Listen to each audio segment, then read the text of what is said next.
Hey, what's going on, guys? It's Lil Bill 904 here with Marty, Welty Hair 87664. Yeah, we're here at Krystal's. You know what it is. It's a good day in the neighborhood. Let's go on in.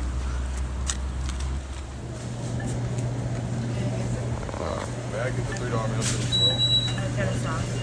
Barbecue sauce, no burgers. I get no mustard, no onions. No mustard, no olives. Alright, So upon first look, I'm going to be reviewing these chicken nuggets today. I got about 5 Krystals in here, but these are the main points I'm looking at. I asked for barbecue sauce. They gave me honey mustard, so I might just be going in That's dry. -1 in the star in my Yelp review. And it's Tolxdorf Tuesday today, so here we go. First taste. Catch up.